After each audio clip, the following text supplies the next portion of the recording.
Thank you. Hi, everyone. Thank you for joining us. We're excited to be here and share a presentation with you. My name is Katie Wing. I'm an instructional designer at Florida Gulf Coast University, and I'll let my co-presenter introduce herself. Hi, everyone. I'm Rebecca Yost, and I'm also an instructional designer at Florida Gulf Coast University, and we're working in the Department of Digital Learning. Thanks for being here. All right, so we're just going to jump right in, and I'm just going to start with a question that was kind of behind this presentation. So, what additional tools and development opportunities can mature online programs offer to help faculty continue to level up, to help them learn and grow in their online teaching practices?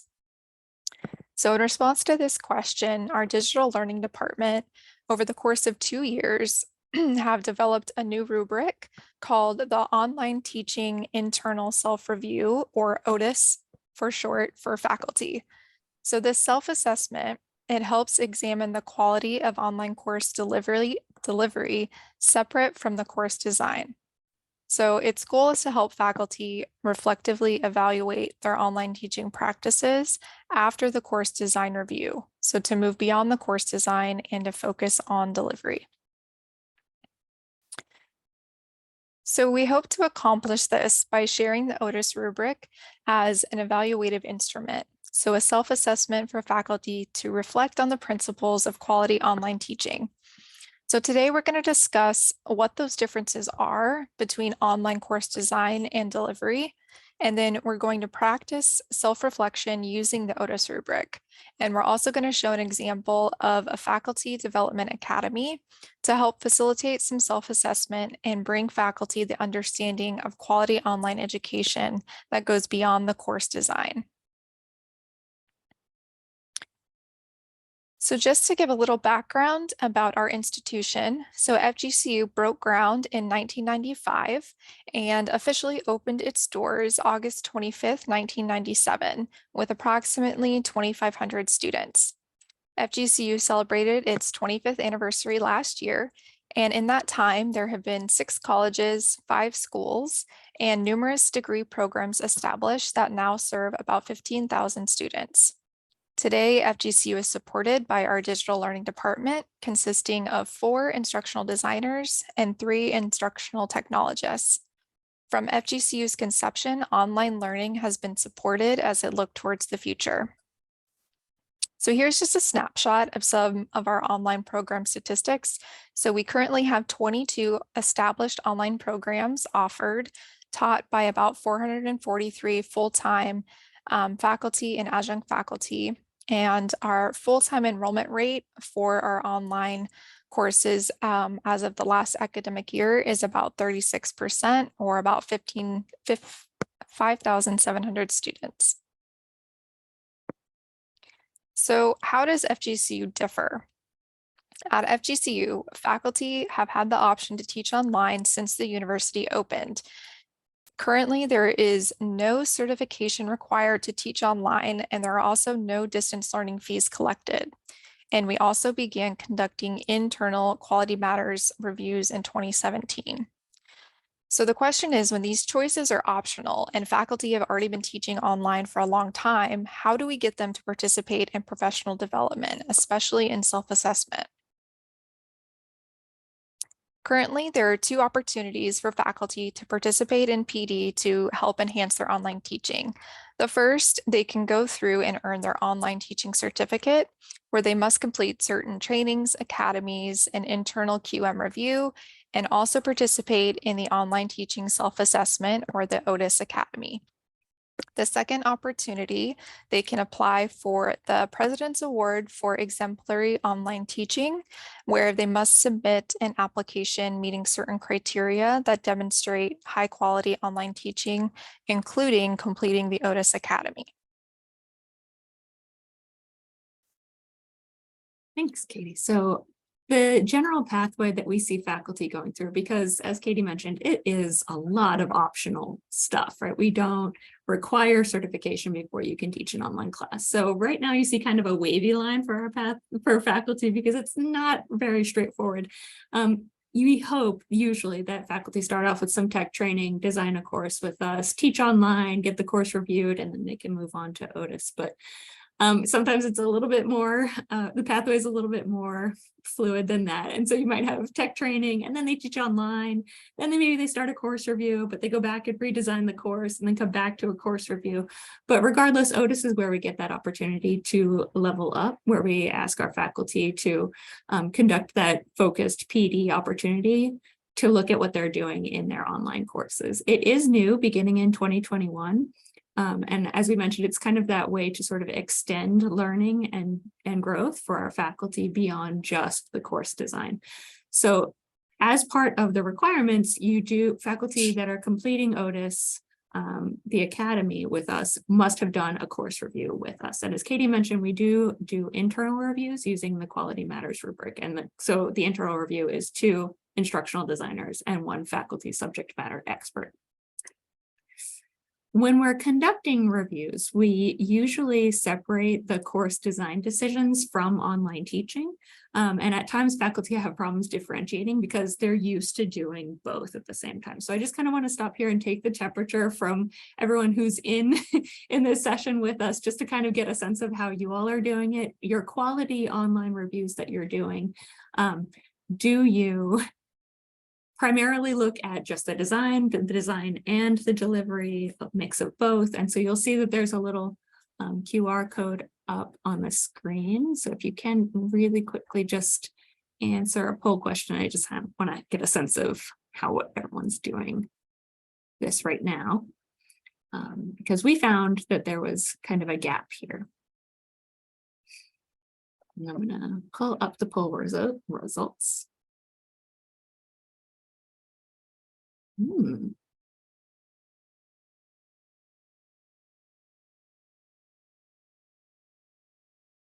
I'm really curious about which rubric people are using that is primarily focused on the online delivery, because I want to take a look at it. If anyone can drop that into the chat, I would really appreciate it. Okay, I'll give it one more second. And you all can see these results, right? Yes, we can. Excellent. All right, so it looks like mostly people are using rubrics that focus on design. And then there are some quality rubrics out there that have a little portion that are dedicated to things that we would traditionally call delivery and faculty engagement. So I'm going to go ahead and see if this changes, but if not, we might move on. So this is the gap that we are trying to reach with our Otis rubric and Academy, is focusing specifically on the online delivery as a complement to the course design. All right, so I'm going to go ahead and stop the poll, and we'll move back here. And so one way that we found that faculty can get some help in understanding the differences between course design and course delivery, because sometimes there can be a little bit of a challenge differentiating between the two, is that we kind of have this extended analogy of you throwing a party, right? So in preparation for a party, you might send out the announcements, right? Invite people, buy food and drink, secure a venue, and do some other kind of preparation. Even up until the day before, you're preparing for the things that you anticipate will happen at the party. And then during the party, it's a different set of skills that you're really using. You're focusing on, does everybody know each other, introducing everyone to one another, making sure that there's still enough food and drink, making sure that the trash cans are empty, pulling people out of the pool if people jumped into the pool, whatever you might need to do. It's a different set of hosting skills that are different from the party planning skills. And so teaching online is kind of very similar to that, right? You can prepare your course design all you want for the problems that you anticipate that students will have based on all of the years of knowledge that you might have, but then it's a different set of skills to actually continue to facilitate that and continually demonstrate that you're there with the students and helping them to learn. So that pre-planning and hosting versus design and delivery is kind of the approach that we were taking with this. So the Otis rubric and the Otis Academy are focused on the delivery itself. And now, when we originally piloted the Otis Academy, in 2021, we found that sometimes faculty still had problems distinguishing between the two because they are used to taking ownership of both. And so it's, I think, sometimes hard to wrap your mind around the distinctions. And so after our pilot of the Academy, we actually added a separate activity to help faculty continue to distinguish between the two. And so we're going to just really quickly for our next activity, I want to throw some examples up. And then if you want to chime into the chat, please feel free and which one you think this is, these examples. So our first example, just toss into the chat, is this design or delivery? So our first example is an instructor sets up an optional unplanned synchronous study session before the final due to student needs. I think I have the chat up.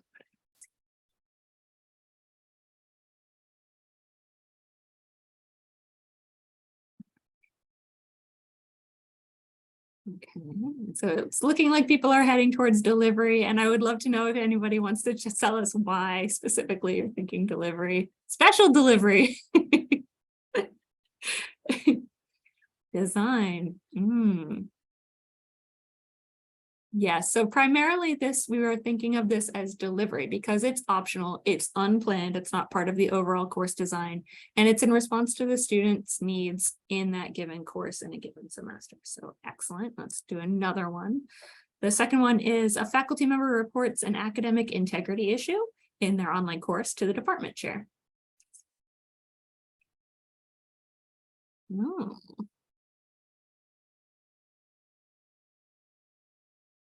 Catherine, if you would like to tell us why you're thinking it's design, I would like to hear it because I'm interested to hear this. See, because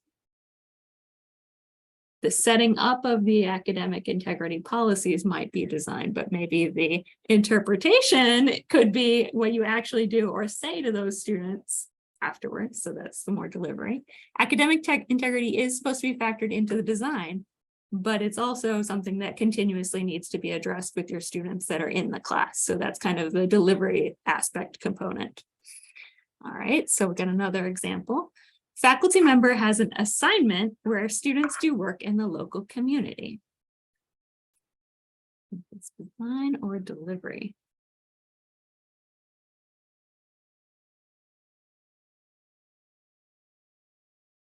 Design. It is a nice assignment, right? So it is primarily something that we think of as design because it may not be something that you can control in advance, but it is something that you might set up in advance. So in this case, specifically, faculty members were pointing to assignments that they had created at the beginning of the semester where their students were asked to engage. Now, if they maybe added in an assignment later on, in response to student needs that they see in their current classes, maybe that could be delivery, right? So these are kind of like teasing out the differences. One more after this, an adjunct faculty member has pre-recorded introductory videos for each module. Yes, design. All right, so yeah, so if it's pre-recorded, pre-planned, we're thinking of that as design, and anything else that happens afterwards in response to your students as delivery. Okay, and then here's the last one. The faculty member adds optional readings mid-semester to provide diverse perspectives on the course topic. Yes. Excellent. Okay, so we were finding that faculty really needed that opportunity to keep practicing with the idea of distinguishing between what is design and what is delivery. And I do think that that primary factor is that, is it in response to the students that are in your course in real time, or is it something you had planned in advance?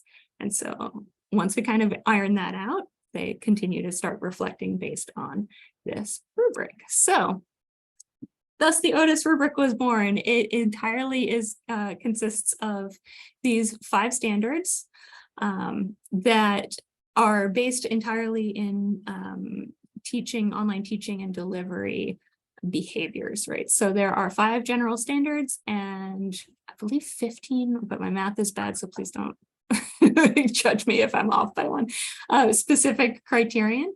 And we kind of have grouped them. So this is a labor of love for for the instructional designers in this Department of Digital Learning. And I have to shout out here right now to CJ Jordanek, who I think is in here, Diane Marks, and Mel Rizzuto, who were instrumental in collecting the research and designing this rubric document. It took a lot of years before it was finally fully developed and then shared with faculty, and we would not be here without them. So thank them specifically.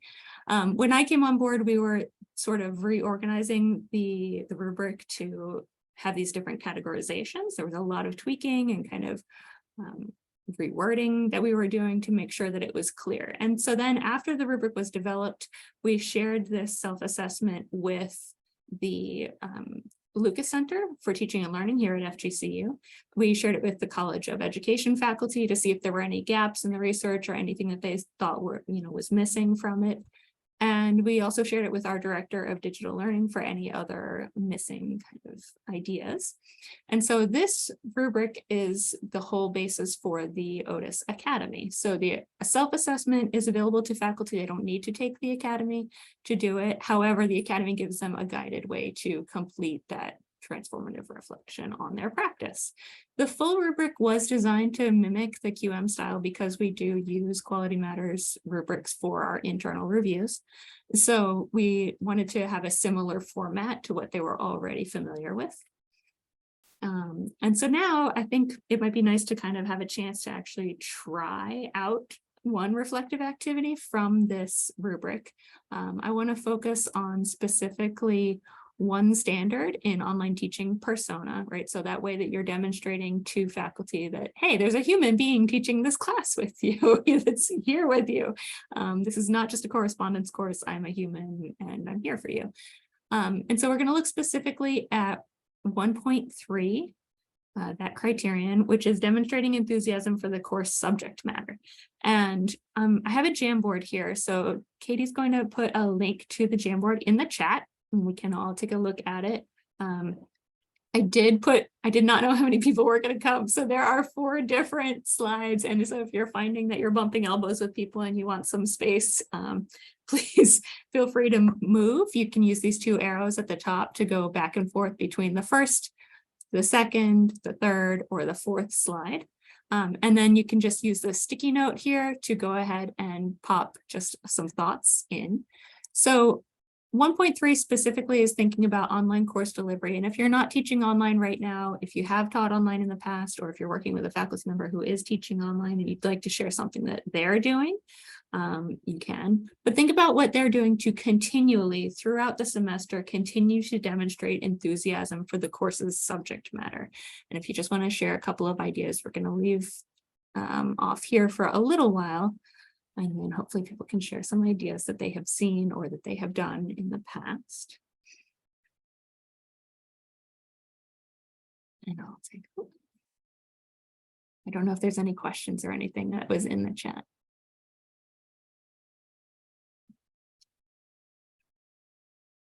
Ooh, yay. Okay. Make sure no one's anywhere else. All right, so I think that this is awesome. I'm seeing feedback, and there is a separate section that is specific to feedback. I don't know, Katie, if you want to share the link to the full rubric. We are going to give you a copy of the rubric so that you can take a look at it, use it yourself. Feedback is really important, and it's one major part of the rubric. It's a slightly different one. Informal video updates, I like this. Announcements for recaps. Incorporating current events is a great one. Have students do service learning. Is there a way to do service learning that is on the fly? Is a question that we have been having. So one of our faculty members that took the academy in the pilot was someone who was teaching service learning classes. And they were like, well, if I have my students going in the community, isn't that delivering? Well, it's like, maybe. It depends, right? If you're helping them maybe figure out what is a service learning topic that is current to your course's subject matter. Now, one thing that I know was mentioned in one of the other sessions was that kind of difference between what you can do in the course design, where you know that you're in a field that is changing constantly, where updates keep happening. If you're maybe in a medical field or a legal field where the standards change quickly with, continued engagement with the subject matter of the field. And so maybe continually adding in updates and saying, okay, well, this tax code has been updated for this current year, or this, this new medical approach has changed, right? During COVID, when there was a lot of medical updates, there were a ton of changes, right, to the way that people were seeing things. So, oh no, Rebecca, yeah, I was just darn going to it. say, so if you click on the actual, it's doing the link, but if you copy the entire link and then paste it, it should work. Darn. Oh, darn it. I know, I don't know why it's only linking the first half, but if you copy the entire thing and then post it or put it in the We can also take a look search, at it this should later. work, hopefully. Is there a way to add no, we can't just upload the file, right? Oh, thank you, Charlotte. Oh my gosh, I really appreciate that. Awesome. So yes, okay, so having videos, especially videos that you create on the fly, is a really good way to respond to those students and continually demonstrate how you're enthusiastic. One faculty member I saw once had done one where she was like a science educator, and she was would go out into the field and so demonstrate just scientific principles that she had run across, and it's like, look, here's a cool thing that we're talking about that is happening right now. And it was usually local, so it was something that people could run across if they were out and about in the town. All right, so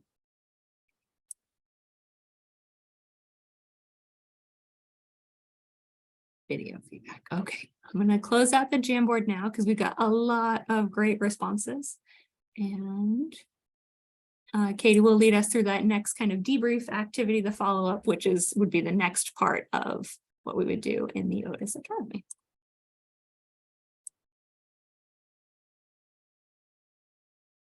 All right, so yeah, as Rebecca mentioned, so this is kind of a snapshot at the next part of the activity. So these are some questions that are part of the Otis Academy where faculty are asked to talk with a partner. It could be with a colleague, a student, a friend, anyone really, to just discuss and reflect on new ideas, any dilemmas they might see, and then write and reflect about it. So each of the Otis rubric standards include this reflection activity. So now after you've completed the Jamboard and might have been seeing some ideas from others and kind of reflecting yourself, are there any questions about implementing standard 1.3 or anything that we've discussed so far? And you can feel free to turn your camera or microphone on. You don't need to just use the chat, although I understand if you would prefer to do that.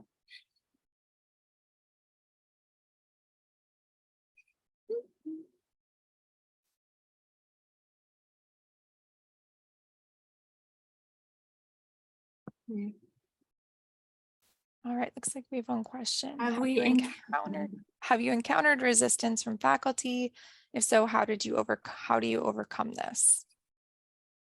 So far, we have not had any resistance from faculty, mostly because what we are offering at this point is opt-in. Anybody who's in this right now in taking the Otis Academy is interested in being there because they want to learn and grow, because there's very little that we do where we're actually requiring faculty to do anything. So often what we have seen is not necessarily resistance. There are some times where faculty will complete the reflection and say, well, I'm doing everything I should be doing, right? Like I'm doing everything right. And then sometimes they can, it is one of the best things about FGCU, by the way. Thanks, Mel. But sometimes what that can do, though, is lead to further reflection, right? So I was working with a faculty member who was completing the Otis Academy, and she was constantly saying, well, look, I'm doing all these things. I'm providing feedback. I'm showing who I am. My students know who I am. If they saw me on campus, they would know me. But she was still having problems. And so it was a question of, okay, well, then if you're doing all of the delivery, what else is going on then? And so she was saying, you know, I have these discussions with my students, and I keep providing them the same feedback over and over, right? And so she'd say, I'm giving them all the same comments. I'm trying to get them to do something that they're just not doing. And so then it was a matter of, well, okay, then maybe it's not your teaching delivery. The question is then that maybe we need to look back at the design and say, is this assignment really getting at what you want them to be able to do? Because maybe that's where the disconnect is, because if you're providing a lot of feedback on this one specific item, there might be something else going on there. And so she went back and ended up rewriting her discussion prompts because it was not getting what she wanted. Now, if there are any other questions or thoughts, and if not, we can move on into taking a look at our space. Thank you for the question, Catherine. I appreciate it. All right, so let's go ahead and look. I'll take a trip and go visit the Academy itself. So the Academy is done in Canvas. And this is the second version of the Academy. It's not our initial pilot. In our pilot, we had a lot of options because it was done as a cohort. And so people could talk to one another, they could talk to their designer, they could talk to other people, and it was a little bit confusing. And then they were developing a report that was done in QM, which ended up sometimes being a bit more confusing than I think the faculty wanted. So we have redone our Academy with that in mind. Our main splash page just has these same kind of questions like, how do I get started? How do I get help? Who's facilitating this? And we created a liquid syllabus that kind of functions both as a marketing tool and a little bit of a way to introduce them into what kind of ideas they'll be encountering in the Academy. And so here are the modules. We have some unpublished discussions because this, although it is currently self-paced, this can be offered as a cohort. So if there was ever a chance for an entire department that wanted to go through this, they could, and then work with one another. And then some of these reflective activities where they have to discuss with a partner would be done internally within the cohort. But for right now, the course is the Academy is entirely self-paced. We have a general getting started, how to navigate, how's it designed, a pretest so that we can kind of know what they know about design and delivery beforehand, and the ideas in the Otis rubric. A little bit about the rubric, a little bit about the differences between course design and course delivery, an activity, much like the one that we did in teasing out the differences between the design and the delivery. And then they kind of kick off by thinking about a specific course that they want to conduct their prolonged reflection on. Then they start setting up this reflective report, and the reflective report is built over the course of however long it takes them to complete the Academy. Some have gone through it in a couple of weeks, some have taken it a couple of weeks at a time, and they might be done in 5 weeks. But they are building a reflective report throughout. Based on the standards in the rubric. And so here is the one that we talked about specifically, demonstrating enthusiasm for the course subject matter. We have an introduction, overview, a little video, what they can expect to learn in this. And then each of the criteria is built out with a full description. And this mimics what's in the full rubric document, right? What does the criterion mean? We added some in the classroom so that people could identify maybe they didn't realize what specifically was happening, but they see an issue and they can maybe see it reflected in the criterion itself. So saying specifically a 1.3, some issues you might see in demonstrating enthusiasm is that students may have suggested, okay, well, this course doesn't have any connections to the real world or applications to the real world. I don't see how this has anything to do with my real life. Or a course that's only focuses on covering the specified materials, and that students could complete the entire course without really interacting with the faculty member very much, or showing any kind of enthusiasm for the subject matter. And then we always have some resources that are available if faculty are interested in learning more about that given criteria. So then back in the modules, you can see it goes all the way through each standard, talking a little bit more about online engagement and facilitation, responsive online teaching. What does it mean to be responsive online teacher? And this one I think has been really interesting, especially with responsiveness, because you can design all you'd like for the entire course, but we just went through Hurricane Ian and all the best laid plans did not come to fruition. So how do you actually respond to changing situations and adapt your online course? Your design might say one thing. Do you cram 3 weeks of work into 1 week afterwards and people are still recovering their, livelihoods or their houses?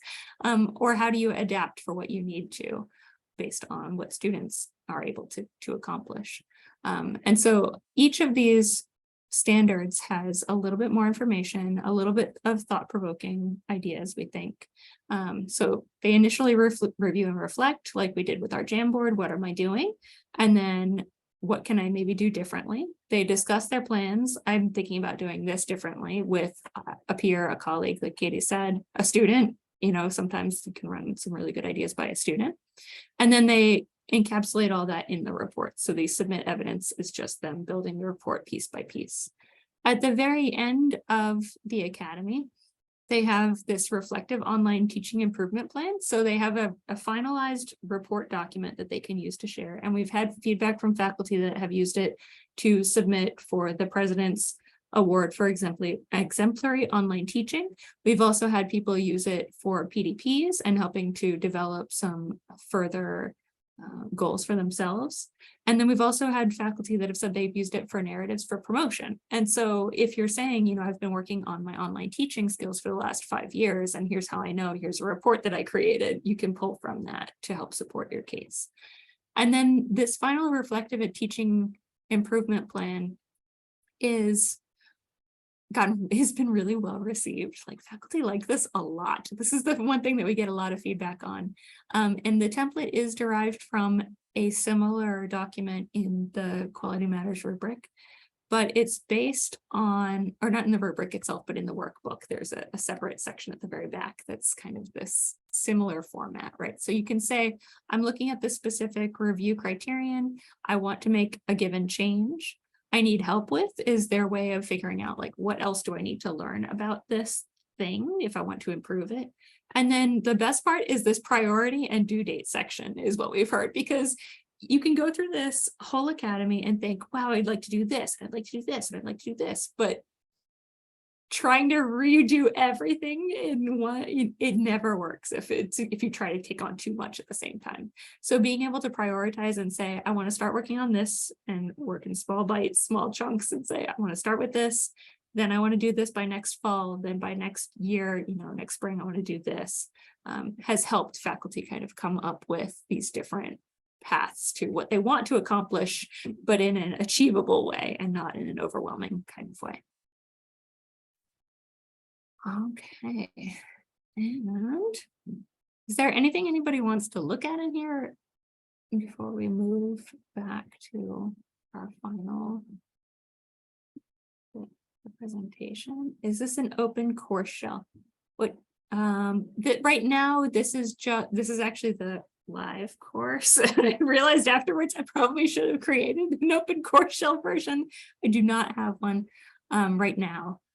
But the rubric itself is open and you're welcome to use that. And then down the line, if we find that this is working really well for faculty, we can consider putting it up for others to use, because we are working out the kinks still. This is the second version of it.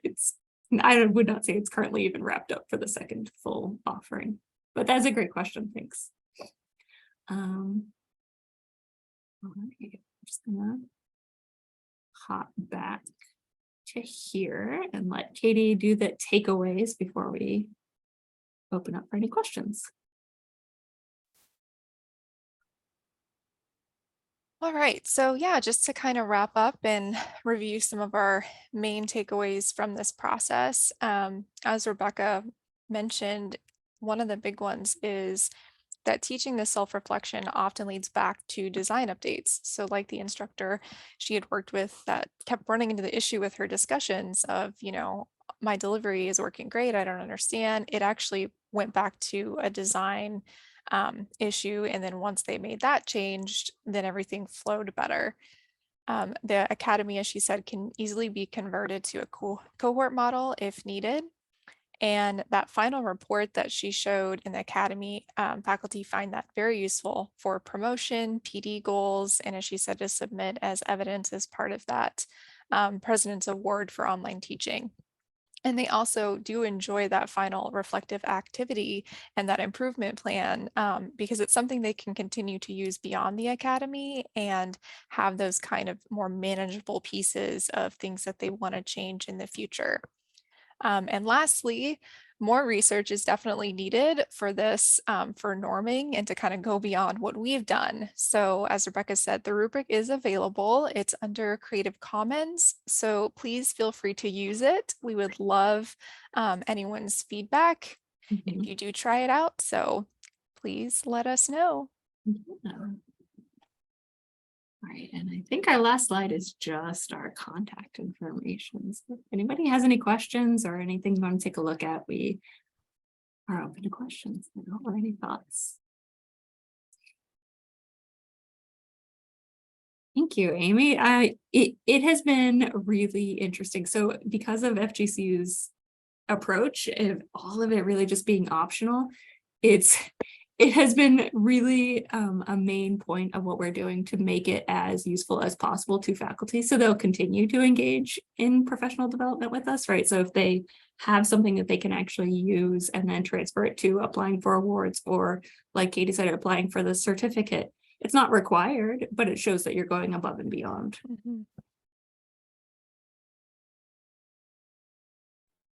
I did want to ask a question, if that's okay. Yep. Yes, please. When in the course that you were showing, I really liked how you had that, I forget what the first one was, but then it was discuss, maybe it was reflect, discuss, and then artifact.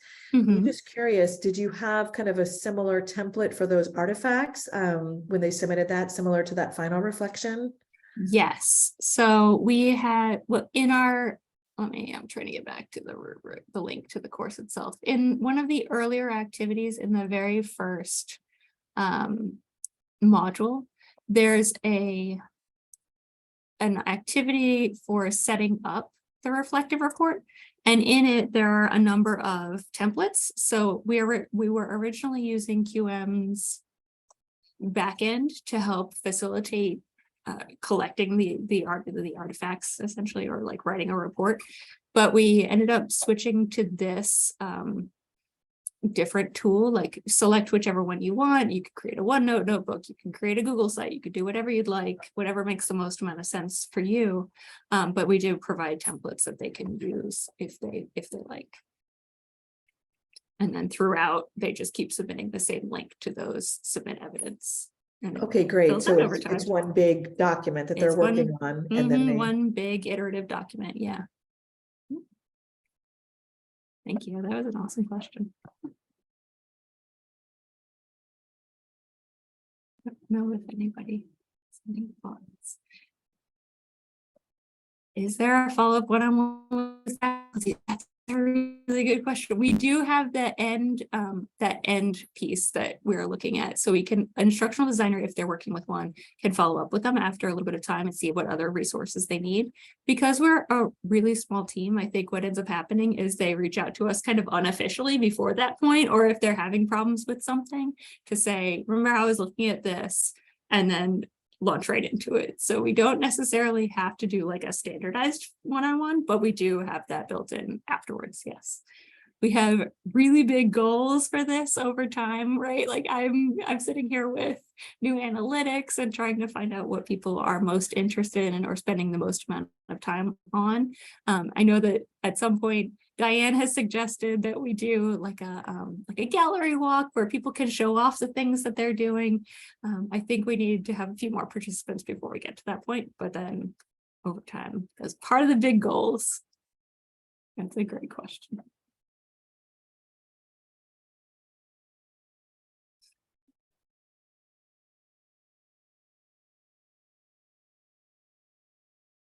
Oh, and we wrapped up so much more quickly than I anticipated.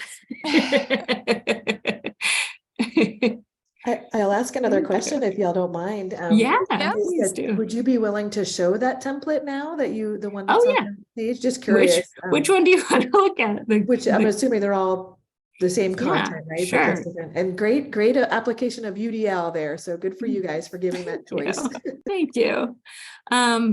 Yeah, we want to demonstrate everything that we're asking faculty to do so that they see a lot of modeling. And so we set it up with just the general, like this is a Google Doc version, you put your name, whatever course you're taking a look at, the standards. And then in general, it's just kind of a, right now, it's got a table of contents that links back here. So then as faculty are doing it, they might say, you know, here's my evidence of doing this. I log this much amount of time. And then they think, okay, well, maybe I can actually change how often I log in, or a specific, like maybe I want to set up a pattern of visible online presence. Like how am I, maybe I'm logging in, but I'm not visible to students. How can I make sure that students are actually seeing me regularly? And then they just kind of come up with that over time and as part of that reflective activity. And then each of those templates that we're looking at are designed around the same basic thing. So like the Google site is the same kind of thing, the general standard. You'd link to a page and then that page builds out from there. Generally, people are using either, in my experience, I don't know if Diane or CJ can chime in, because all three of us are facilitating and we kind of keep an eye on people that are in our assigned areas and provide feedback to them. But they generally, in the people that I've been working with, are sticking with the Google Doc. I don't know if it's just because it's first in the line or if people are more familiar with it.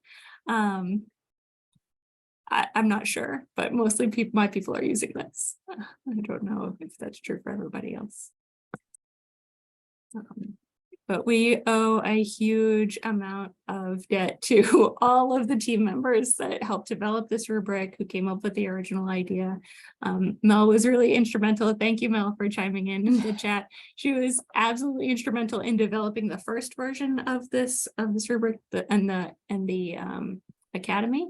So we could not have done it without everybody on this team. So I'm going to say thank you.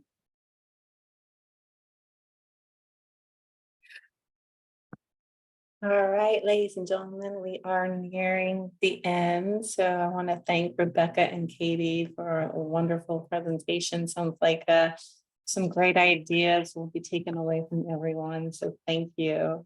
I'm going to put in the shuffleboard contest code. If you are keeping up with that, there's your next code. We're going to take a break, and then at 2 o'clock we will meet again for our second round of presentation sessions. So go take a break and meet us all back here at 2 o'clock. Thank you, everyone. Thanks so much. Thank you.